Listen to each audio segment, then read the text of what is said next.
9 aprel memorialı önündə etiraz aksiyaları zamanı saxlanılan şəxslərin valideynləri və məhkum ailə üzvləri toplaşıblar.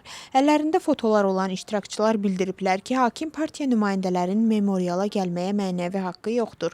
Onlar memorialı qoruyacaqlarını və gələnlərə nəzarət edəcəklərini deyiblər. Eyni zamanda 9 aprel hadisələrinin iştirakçılarından biri ilə saxlanılanların valideynləri və tərəfdarları arasında sözlü qarşıdurma yaşanıb.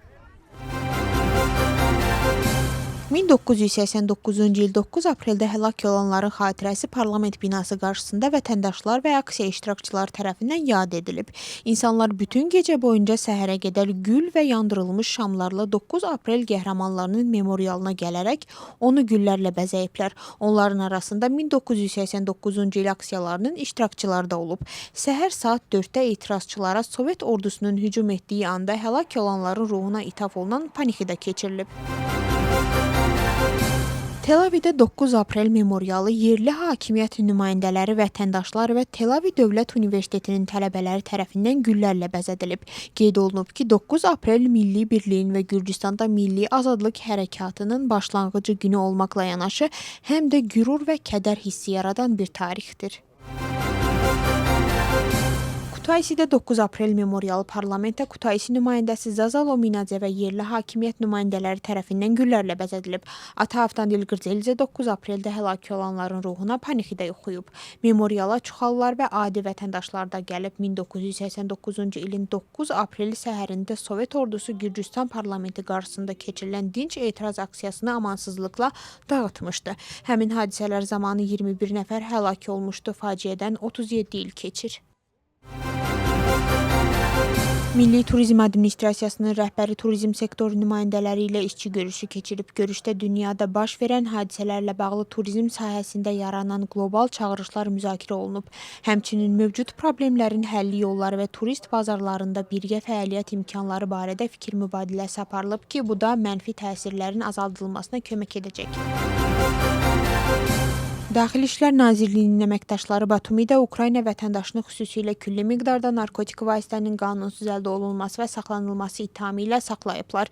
Müvəqqəti yaşadığı mənzildə aparılan axtarış zamanı satış üçün hazırlanılmış külli miqdarda metadon maddi sübut kimi götürülüb. Bu cinayət 20 ilə qədər və ya ömürlük həbs cəzasını nəzərdə tutur. ABŞ prezidenti bildirib ki, İranla real razılaşma tam yerinə yetirilənə qədər ABŞ hərbi qüvvələri bölgədə qalacaq. Onun sözlərinə görə ABŞ ordusu hazır vəziyyətdədir və növbəti mərhələni gözləyir. Donald Trump sosial şəbəkədə yazıb ki, bütün gəmilər, təyyarələr və hərbi personal əlavə sursat və silahlarla birlikdə İran və ətrafında mövqelərini qoruyacaq. Əks halda atəş başlayacaq. İsrailin baş naziri Benjamin Netanyahu bildirib ki, ABŞ və İran arasında atəşkəs razılaşması İsraillə koordinasiya şəraitində əldə olunub. O, televiziya müraciətində qeyd edib ki, bu kampaniyanın sonu deyil, qarşıya qoyulan bütün məqsədlərə aparan yolun yalnız bir mərhələsidir. Netanyahu əlavə edib ki, İran danışıqlara indiyədək olduğundan daha zəif mövqedən başlayır və İsrailin hələ qarşıda yerinə yetirəcəyi əlavə məqsədlər var.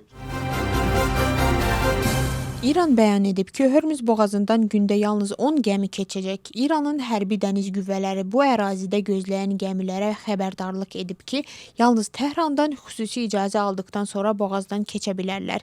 İcazəsiz keçməyə cəhd edən istənilən gəmi məhv ediləcək deyə bildirilib. Hazırda boğazdan keçmək üçün 400-dən çox tanker gözləyir.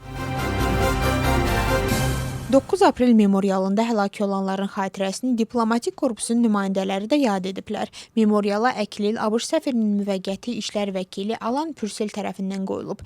Həmçinin Avropa İttifaqının səfiri Pavel Herçinski də memorialda olub. Rustaveli prospektində Latviya, Litva və Estoniya səfirliklərinin nümayəndələri də gəliblər.